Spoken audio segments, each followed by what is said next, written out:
Hello learners.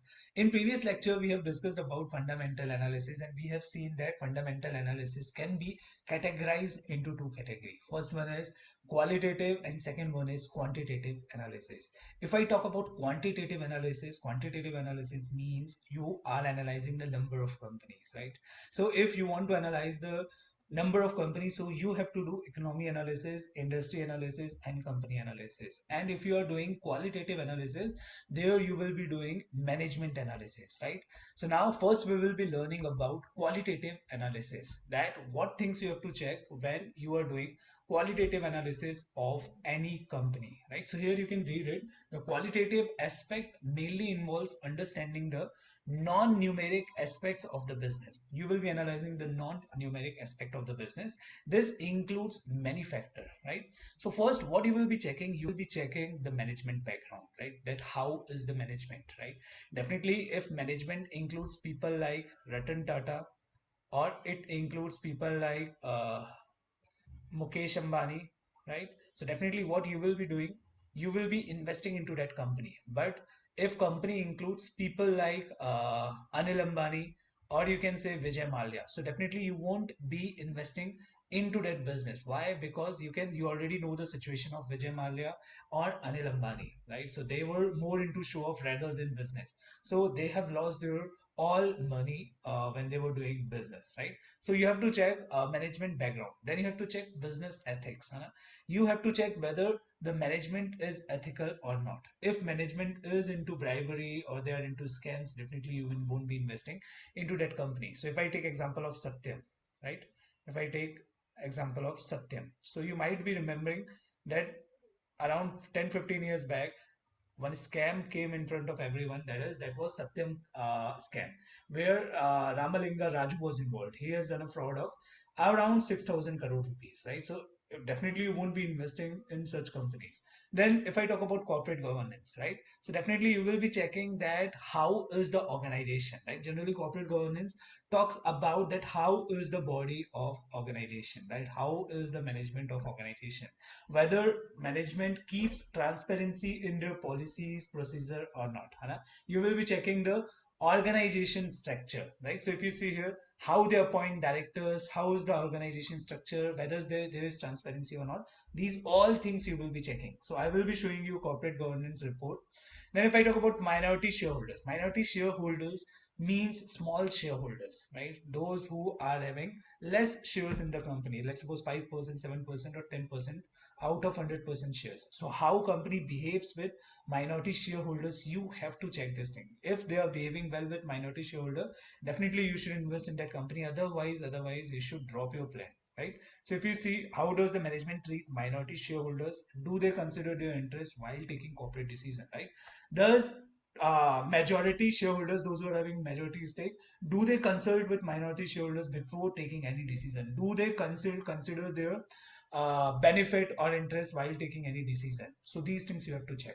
If I talk about share transaction, so if you read this line, is the management buying, selling shares of the company through clandestine promoter group? What is the meaning of clandestine promoter group?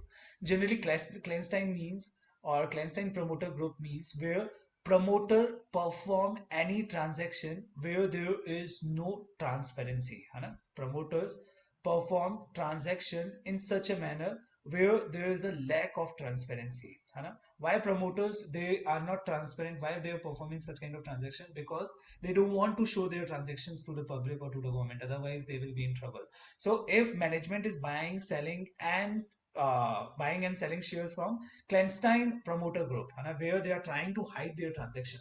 So while people will hide their transaction, definitely there will be some mistakes or there will be some fraud. So if such kind of transactions are taking place in organization, so you should drop your plan to invest in that company, right?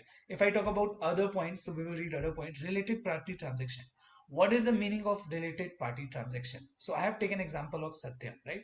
What Satyam was doing, Satyam was a computer company, computer service company. He has started. Raju Ramalinga, he has started Satyam Computer Services Company.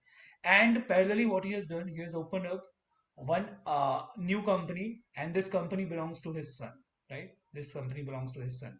So what he was doing, he was siphoning all the money of Satyam Computer Services to his son company. So his son company is going to be a related party transaction, right? So what he has done, he has siphoned 6,000 crore rupees through illegal manner to his son company, right? It means he has done a fraud of 5,000 crore rupees. So if company is performing more and more related party transaction, if company is showing favor to their relatives, right, to their friends, so you have to assume that there is a problem, right? And if you will do investigation, definitely you will find some problem. So definitely where more related party transactions are there and companies showing some favor to their related companies, definitely there will be problems. So you should think before investing your money into that company.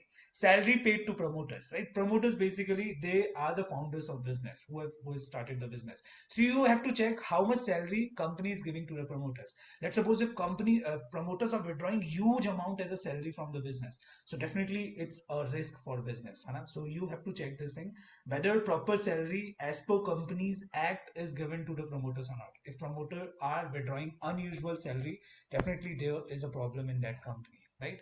Then operator activity in stocks.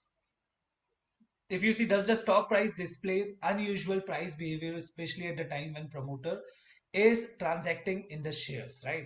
Basically what promoters do when they buy shares, they they try to reduce the price, and when promoters are buying the shares, let's suppose current price is 100, when promoters they are buying the shares, at that time the share price goes down by 40 rupees, so promoters buy shares at cheaper price and they sell at higher price. If these types of transactions you can watch or you are analyzing, so definitely you should not invest into that company, right?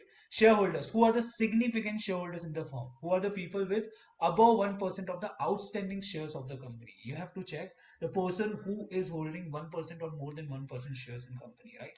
Those persons will be definitely key managerial persons of that business. So if those persons are honest persons or they are reliable person, definitely you can think of investing into that company. Otherwise you should not put your money in that company, right?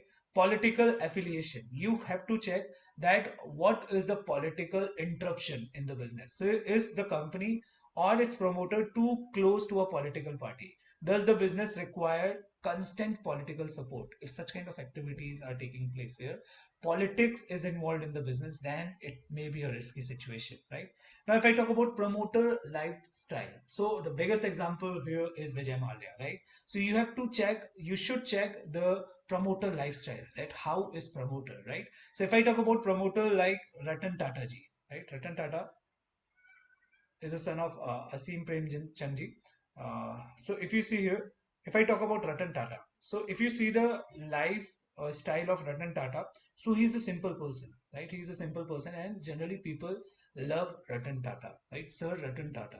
Now, if I talk about Vijay Mallya, if you see the lifestyle of Vijay Mallya. So he was living classy lifestyle, right? He used to go out for with the models. He used to drink a lot. His life was totally classy, right? So if the promoter of business is living a classy life, right? I'm not saying that they should not live the classy life, but they are extremely into classy life and they are not focusing into business. So you will be able to analyze that how their business will work in future. So if you see the situation of Vijay Mallya or Kingfisher, so now the situation is extreme bad, right? They are almost dead company. They are Vijay Mallya, or if I talk about Kingfisher, is almost dead, right? So you should analyze the promoter lifestyle also, right?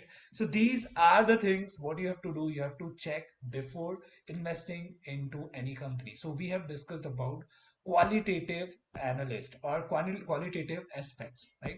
So stay tuned with us. Soon we will be discussing about quantitative aspects. Thank you. Thanks a lot.